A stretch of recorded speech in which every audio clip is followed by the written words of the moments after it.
Alors, voici du coup, toujours pour les quatrièmes, exercice de correction, correction d'exercice plutôt, sur les variations de pourcentage. Donc là, on est vraiment dans la variation de pourcentage classique.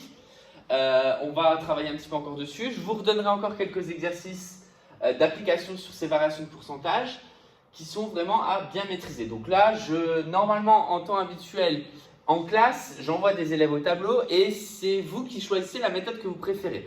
Vous l'avez vu en cours, il y en a au moins 2 à chaque fois des méthodes. Donc je ne vais pas forcément tout le temps varier, mais je vais essayer quand même. Et vous n'aurez peut-être pas forcément la même façon de faire, mais à partir du moment où c'est correct et présenté comme dans le cours, ça m'ira. Donc, première chose, ce qu'il faut savoir quand on parle de variation de pourcentage, on va pouvoir représenter les choses dans des tableaux si on veut, mais on peut aussi représenter par un schéma, puisqu'il y a toujours une valeur initiale et une valeur finale. En représentant ça par un schéma, ça va nous permettre de savoir comment procéder. Moi, sachez juste que la troisième méthode qu'on a vue en cours, qui consiste à calculer le montant de l'augmentation ou le montant de la réduction, je ne l'utilise quasiment jamais. Donc ça va être soit sous forme de tableau, soit à l'aide du calcul du coefficient que je vais résoudre ces exercices. Donc première chose, en 2014, un fabricant a vendu 4600 vélos. En 2015, ses ventes ont augmenté de 25%. Donc là, ce que je propose, c'est que je marque plus 25%, c'est entre l'année 2014 et l'année 2015. Et donc en 2014, 4600 vélos. Et la question qui vient naturellement, ça va être le nombre de vélos qui ont été vendus en 2015. Puisque ça correspond, on pourrait même faire un tableau année, juste pour indication. 2014, 2015. Et ici, ça serait le nombre de vélos vendus. Alors là, on n'est pas du tout dans un tableau de proportionnalité, puisqu'il n'y a aucun lien entre l'année et le nombre de vélos vendus en termes de proportionnalité, mais c'est juste pour schématiser la situation. Je passe d'une augmentation de 25%, et donc pour ça, je vais calculer le coefficient. Donc là, question A, calcul du coefficient. Donc coefficient d'augmentation. Le coefficient d'augmentation, je pars de l'unité, c'est-à-dire 100%, auquel j'ajoute 25%. Donc 1 plus 25%, ça me donne 125%, c'est-à-dire 1,25. Alors, plusieurs façons d'y arriver. Ici, à 1,25, je détaille deux façons. Soit le 1, je le remplace par 100%, ça me donne 100% plus 25%, même dénominateur, ça fait 125%, c'est-à-dire 125 divisé par 100, et 125 divisé par 100, ça fait 1,25. Ou alors, le 25%, c'est 25 sur 100 directement, c'est-à-dire 0,25. Et donc, quand je lui ajoute 1, ça me donne 1 plus 0,25, ça me fait 1,25. Dans tous les cas, je sais, et là c'est super important en termes de schéma, que dans le sens là, vu que là j'ai ma valeur initiale et que là j'ai ma valeur finale, je multiplie par le coefficient. Ça va être important de comprendre que quand je vais faire une évolution réciproque, on ne va plus faire une multiplication mais une division. Et donc du coup, pour savoir le nombre de vélos, j'ai juste à multiplier par la flèche le 4600 multiplié par le coefficient, c'est-à-dire 1,25. Donc 4600 multiplié par 1,25. Et ça va me donner le nombre de vélos vendus en 2015. Donc 4600 multiplié par 1,25, ça donne donc 5750 vélos vendus en 2015. Vous voyez, ça va super vite. Maintenant, la deuxième façon, ça aurait été de faire un tableau. La troisième façon, ça aurait été de calculer de combien ça a augmenté. Donc, je suis passé de 4600 à 5750, c'est-à-dire à calculer une augmentation de 25%, cela revient à combien de vélos en plus? Ça reviendrait à 1150 vélos en plus. Et donc 1150 vélos, je rajoute à 4600, je retrouve 5750.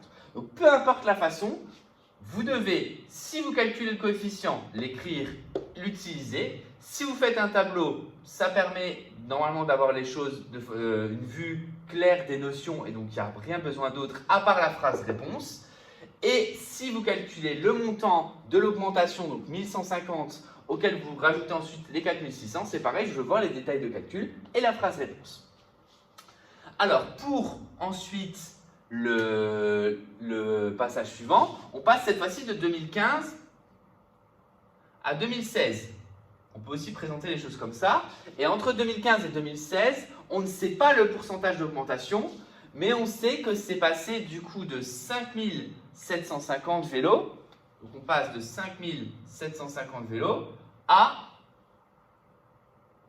6325.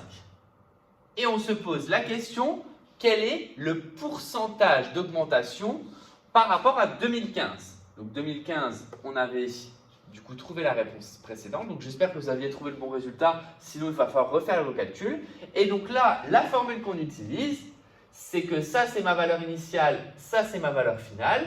Le taux de variation, c'est VF moins VI sur VI. Donc c'est l'écart qu'il y a entre la valeur finale et la valeur initiale que je me rapporte par rapport à ma valeur initiale pour comparer. Ça fait donc 6325 moins 5750, le tout divisé par 5750. Ça me donnera un taux qui ne sera pas en pourcentage, mais qu'il faudra transformer en pourcentage. Donc, si ce n'est pas en pourcentage, c'est à l'unité. Donc, il faudra faire x 100. Donc, 6325 moins 5750 divisé par 5750, ça fait donc 0,10. Et 0,10, c'est sur 1. Si je veux sur 100, il faut que je mette au même dénominateur, donc je multiplie par 100 au numérateur et au dénominateur, ce qui me fait donc 10%. Ainsi, phrase réponse, l'augmentation des ventes entre 2015 et 2016 est de 10%. Je ne le note pas, mais encore une fois, à vous de le noter. Donc là, vous avez vu un exemple où il fallait appliquer une augmentation de 25% et calculer une variation, et on trouve cette variation de 10%. Les exercices qui vont suivre vont être du même principe, puisque l'exercice 4, on parle donc d'une banquise qui avait une certaine surface en 1980, mais avec le réchauffement climatique, cette superficie a diminué de 16% en 2000. Donc là, en gros, je vais effacer ici. Donc pour la question A, je parle de 1980 vers l'année 2000 et que ma surface est passée de 7,5 millions de kilomètres carrés à quelque chose en sachant que ça a perdu 16%, donc moins 16%. Donc là, cette fois-ci, pour cette méthode-là, je vais varier, je vais utiliser le tableau. Le tableau va me dire donc que j'ai deux grandeurs, une grandeur qui correspond au pourcentage et l'autre grandeur qui correspond à la superficie. Le 100%, c'était en 1980. Et donc, c'était 7,5 millions. Et moins 16%, le fait de perdre 16%, je suis en train de faire le calcul du coefficient de tête. Si je passe de 100% à quelque chose qui a perdu 16%, ça me fait qu'il me reste 84%. Parce que de là à là, j'ai perdu 16%. Donc, s'ils étaient 100, s'il y avait 100 millions, 100 km, peu importe, carré, je perds 7%, c'est perdre 16 par rapport au 100. Et donc, du coup, ça revient à trouver 84. Ainsi, je peux remplir la superficie qu'il y a là, par exemple, à l'aide d'un produit en croix. Comment fait-on pour trouver la valeur qu'il y a ici? Je sais que mon produit rouge est égal à mon produit noir, ce qui signifie que 100 fois x est égal à 84 fois 7,5, c'est-à-dire x égale 84 fois 7,5, le tout divisé par 100, ce qui va me donner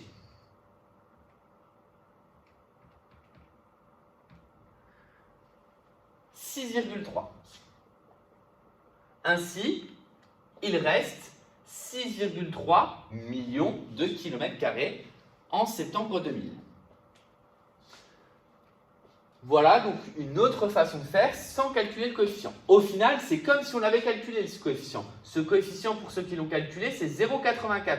Et ce 0,84, on le retrouve dans ce calcul. Petit b, en septembre 2015, la superficie de la banquise n'était plus que de 4,41 millions de kilomètres carrés. Et donc, du coup, de quel pourcentage la superficie de cette banquise a diminué depuis 1980? Donc là, j'ai 1980 qui est ici. Ensuite, 2015 ici. On a donc une superficie qui était de 7,5 en millions de kilomètres carrés en 1980 et il ne reste plus que 4,41. Et on se pose la question de combien de pourcentage ça a baissé. Donc là, pareil, je pourrais passer par le tableau, mais là, clairement, je vous avais dit dans le cours, la méthode du tableau pour calculer une variation de pourcentage, ok, mais attention de bien lire la réponse au bon endroit. Donc, ce que je vais faire, je vais encore utiliser VF moins VI sur VI, en sachant que ma valeur initiale, c'est toujours la première. C'est pour ça que je mets des flèches aussi. Et donc, ça va me donner 4,41 moins 7,5. Donc ça, c'est de combien on a perdu, et c'est normal que ça soit négatif, puisque c'est une diminution. Et je me base par rapport au 7,5 de départ, donc divisé par 7,5. Donc si je calcule 4,41 moins 7,5 divisé par 7,5,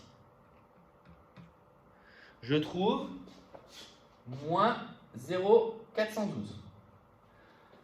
Encore une fois, ça c'est une valeur décimale, donc c'est à l'unité. Pour l'avoir en pourcentage, je multiplie par 100 au numérateur et au dénominateur, ce qui fait moins 41,2%.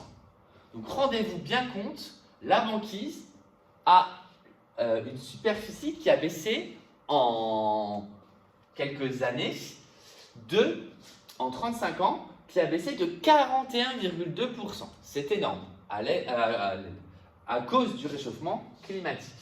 Donc voilà pour ces deux exercices très simples d'application. À chaque fois, vous deviez calculer une augmentation ou une diminution et ensuite vous deviez calculer une variation de pourcentage. Voilà les trois questions de toute façon qui vont se poser à vous. Calculer une augmentation, calculer une diminution, calculer une variation de pourcentage. Attention tout de même, là on les fait à chaque fois ce que j'appelle dans le bon sens. C'est-à-dire qu'on nous donne la valeur initiale, la valeur finale, ça nous permet de trouver la variation, certes, mais par moment, vous allez voir que là, on vous a donné la valeur initiale, le pourcentage, c'est à vous de calculer la valeur finale, mais on peut aussi, et c'est là où c'est important d'utiliser la méthode 1 ou la méthode 2, vous donner la valeur initiale, le pourcentage, et essayer de vous redonner, de retrouver la valeur initiale. Et là, retrouver la valeur initiale, ça sera une chose très importante à comprendre en termes de sens. Donc là, on refera une série d'exercices par la suite là-dessus.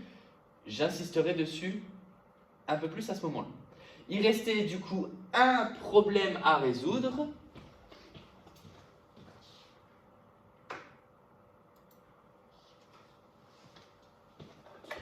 On va donc le résoudre ensemble.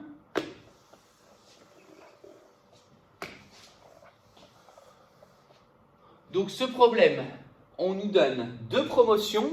L'objectif, savoir quelle est la plus intéressante. Parce que si vous regardez, des fois, on vous demande, on vous dit encore une fois, plus 35% sur le paquet de chips offert, et à côté, il y a le paquet de chips normal. Et il y a un prix. Ce qui est important à savoir, c'est le prix à l'unité. Pour pouvoir comparer deux offres, c'est toujours le prix à l'unité qu'il va falloir comparer. D'accord ? Après, évidemment, si vous avez besoin d'une plus grande quantité, il va falloir se poser la question par rapport à votre budget. C'est aussi une question qui se pose. Mais en tout cas, normalement, le tarif le plus intéressant, c'est le tarif par rapport au prix à l'unité. Ici, en l'occurrence, on a des offres de jus de fruits. Donc, le fabricant hésite entre deux promotions. 20% de boissons en plus et le prix reste inchangé. Ou alors, une réduction de 20% du prix.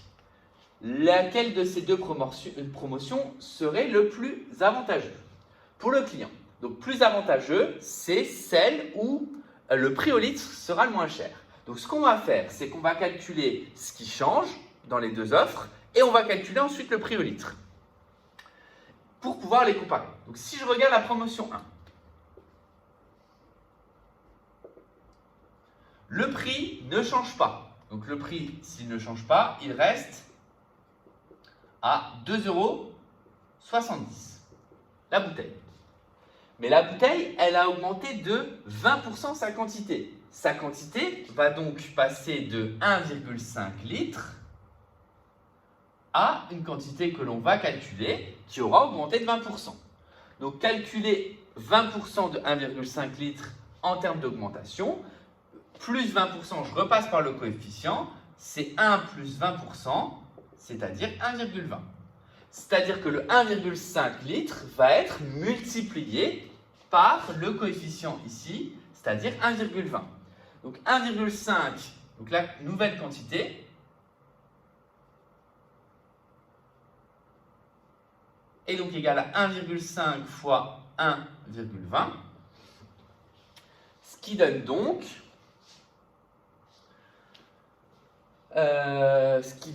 1,5 fois 1, ça fait 1,5. 1,5 fois 0,2, ça fait 0,3. Et donc, du coup, ça donne donc 1,8 litres. Donc, la quantité de la nouvelle boisson est de 1,8 litres. J'ai donc une boisson qui va peser 1,8 litres pour 2,70 €. Ça va donc me permettre de calculer le prix au litre. Donc, pour calculer le prix au litre de la promotion 1, prix au litre, bah, si je sais que 1,8 litres coûte 2,70 €, je peux faire un petit tableau si je veux. Ça revient à calculer le coefficient de proportionnalité. Là, j'ai le volume. Là, j'ai le prix. Moi, je sais que 1,8 litres coûte 2,70 €. Et moi, j'aimerais trouver le prix d'un litre. Bah, le prix d'un litre, c'est exactement le calcul du coefficient de proportionnalité. C'est-à-dire qu'il faut que je calcule 2,70 divisé par 1,8, ce qui me donne donc 2,70 divisé par 1,8, ce qui me donne donc 1,5. Et 1,50 justement, prix, donc c'est 1,50 €, donc 1,50 € par litre. Donc ma promotion 1 me permet d'avoir une boisson qui coûte 1,50 € le litre. Ça, c'est important pour pouvoir comparer. Et c'est ce qu'ils avaient donné en indication. Ensuite, pour le 53, pour la deuxième promotion, pardon. Donc la deuxième promotion, on nous dit que le prix baisse de 20%, mais la quantité reste de 1,5 litres. Donc la quantité, c'est 1,5 litres. Et le prix, lui, il va passer de 2,70 € à une réduction de moins 20%. Donc moins 20%, je repasse par le coefficient. Le coefficient associé, c'est donc 1 moins 20%.